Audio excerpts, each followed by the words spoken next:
understand. I've lived it a long time, and I used to talk about the wobble. I would like to live life where I have better control of my wobble and can keep it at a high vibration and can notice those moments when the lions are coming. The way you do that is by looking at manifestations that you've already accomplished that you feel happy about and milking the appreciation that you feel. By acknowledging that some things have manifested that were at one time and maybe even for a long time still in a vibrational state, and when you chilled out about it, then it came into easier view. You just have to massage your thoughts into those better feeling places. That really is the work. And we know, friends, it feels counterintuitive to humans who have been counting on your action to make things happen. But it is our promise to you, your action is minuscule in comparison with the power and the leverage of alignment with this vortex. Most people are offering most of their action or behavior to compensate for not flowing their energy in a productive way. You worry about stuff and you don't line up with well-being, and you beat the drum of things not going well for you. And then when things don't go well for you, then you dig in with action and hard work, and then you get exhausted. Because this receiving mode is not just the vibrational place. Just like you have to set your radio dial on 98.7 FM if you want to hear what's broadcasted from that tower. You can't set it on some other frequency. You have to tune your tuner to that broadcasting tower. And so we want to convince you that this vibrational reality, that this vortex is a broadcasting tower that includes everything that you want and all that you are and the path to full manifestation of every bit of it. And if you can accept that that is so, and then you can just care about tuning yourself to it, which just means think thoughts that feel good, then everything will turn out the way you're wanting it to. Such a nice thing. You could have 5 things, we know you've heard this, that are important to you. There are always more than that, but let's say 5 major things. And 4 of them could be going extremely well and 1 of them not well. And you as humans mostly think that you better dig into that one that's not going well. And as you do, you tune to what's not going well and you actually pinch off the well-being on the other 5 that were going well. Conversely, you could have only 1 thing that's going well and 5 things that are going awful.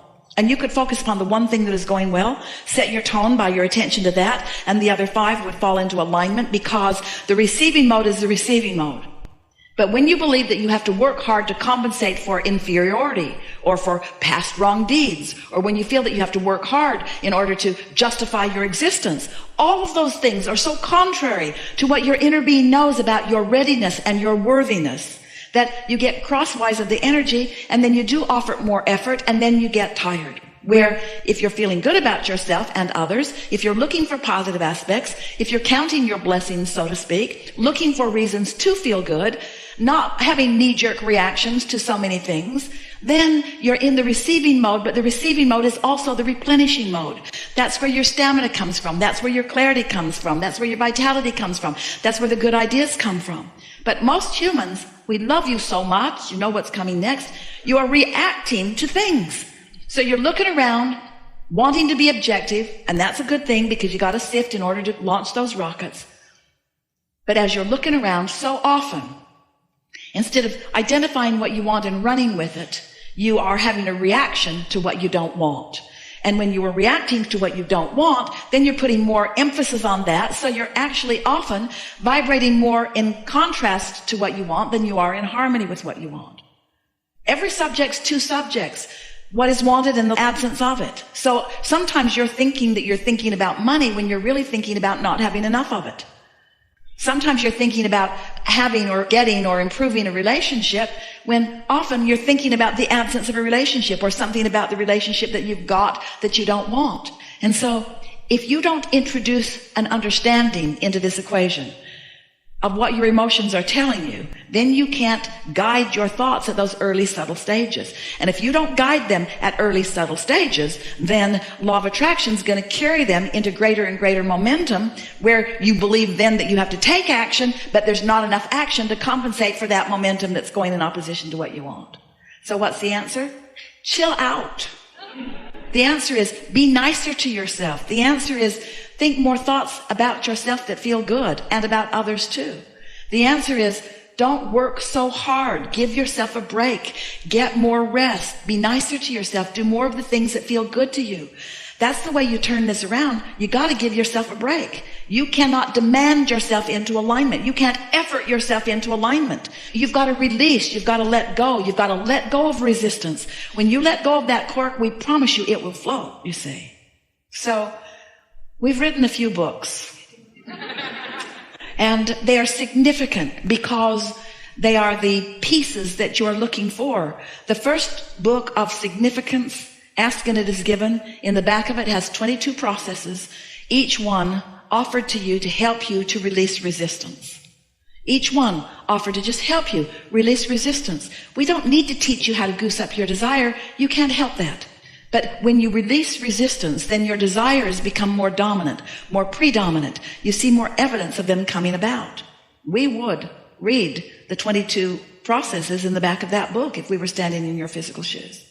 The next book of significance that we wrote for you, it's talking about deliberate creation. It's about focusing, and it's about taking the way you feel and using it as the reason that you think the thoughts you think. It's about taking a thought that doesn't feel very good and either choosing another thought altogether or massaging that thought until it feels better. Then another book that came right on the heels of that is The Astonishing Power of Emotions. And that book teaches you about the emotions that you feel and the value of them. That may be the most significant book that you will ever read. That may be the only book that if we were standing in your physical shoes and went out there and there's a big pile of books that we would want. We would want to understand the emotions that we are feeling. And then we wrote a book called The Vortex. The vortex that explains to you that everything you want already is. And if you're paying attention to how you feel and maybe using some of the processes that help you to release resistance and focusing deliberately, that you can get into the receptive mode and let everything in that you want.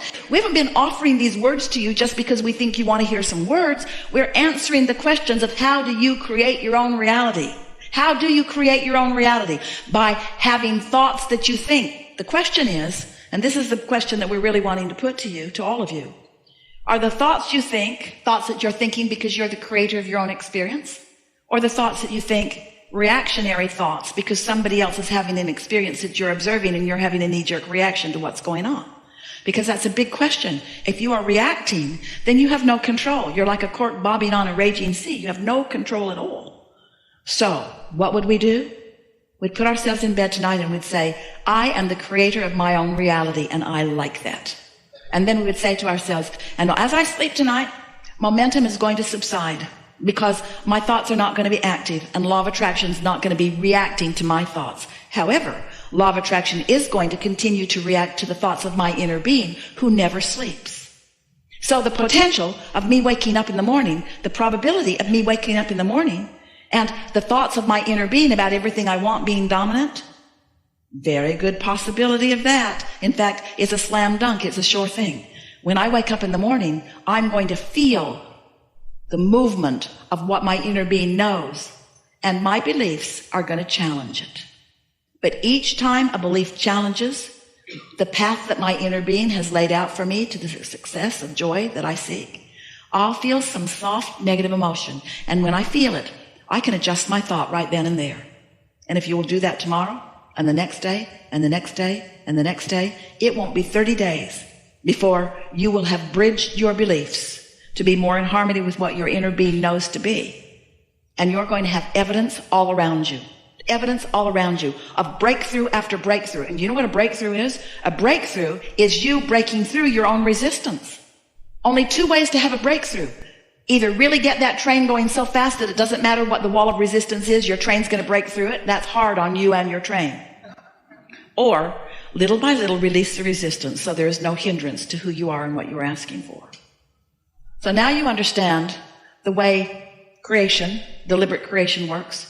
You heard us. You understand it more clearly than you ever have before. And this body of people is understanding it right now more clearly than anybody has understood it before. You create your own reality by massaging your thoughts into emotionally good feeling emotions. That's it. That's really all that it is. That's really all that it is. I've heard it before. I've heard you say that, and I've tried going to bed at night and setting an intention. And now listen to what you're doing here, because you're beginning right now, even with all of that, to argue for your limitations just a little bit. Because we stacked up about 47 engines going that way, and then you said, I've tried it before, and I'm not so sure that it's working for me. I'm a good focuser. And it works when I go that way. It works that way too. But catch yourself doing that, in other words, and that was your knee-jerk. In other words, when we say you create your own reality, your knee-jerk, given the vibration that you hold, is, I'm not so sure about that because I don't think I would do things that I don't want to myself. That's a sort of knee-jerk reaction. And so we don't want you to heed our words or follow our words or do what we say. We want you to care about the way you feel and choose better feeling thoughts. So our question to you, to all of you, is, how do you think you came to being willing to endure negative emotions? What's up with that? Why would you choose a thought that doesn't feel good when you could choose a thought that does feel good? Well, maybe it's because you wanted the contrast to help you really launch some rockets. Maybe you wanted to be a little hard on yourself so that you'd ask in a stronger way.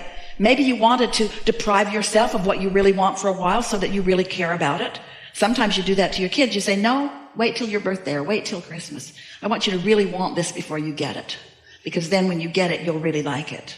So you sort of train yourself to hold yourself apart from the well-being that would be there all the time. But we're really putting a straightforward question to you, to all of you. What would cause you to be willing to deprive yourself of feeling good? Why would you beat up on yourself? And the answer is, you don't like yourself very much. And the reason that you don't like yourself very much is because you've been looking to disconnected people to like you, and they don't like you very much. But it's not personal. They don't not like you because you're not likable. They don't like you because they're not in a likable mood. It's not personal. They're not depriving you of their love. They're just pinched off from their own love, so they don't have anything to give you. And everybody's going to give you what they're feeling. So if they're all pinched off and you say, look at me and give me something, they're going to give you something that you don't like.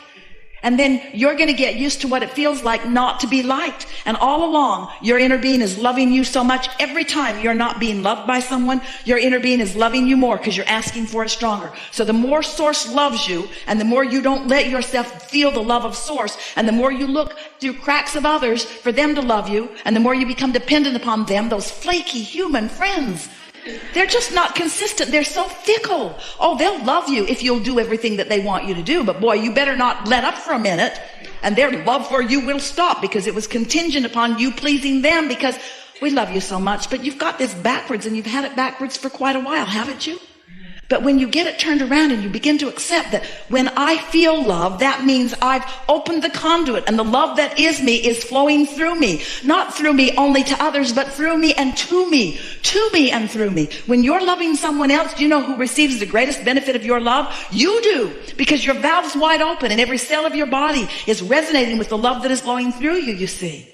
You gotta stop looking for lovables in order to love. You gotta love just because that's what you do. You love. And then when you get in that vibration of love, oh, lovables just show themselves to you all over the place. So the question is a very powerful one. Why would you deprive yourself of feeling good? And the answer is habit. It's just a sloppy, lazy habit.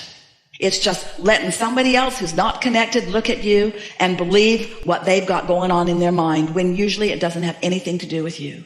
So whether you're interacting with another person or whether you are grappling with your own beliefs, you got to work it out so that you feel better. You got to talk yourself into feeling good about you. You got to talk yourself into feeling good about the situation. And it's really worth it. It's a big payoff, because when you keep your valve open no matter what, then good just keeps flowing to you. But if you pinch your valve off for some petty little reason that really isn't important, because you've got some beliefs that you've been dragging around that haven't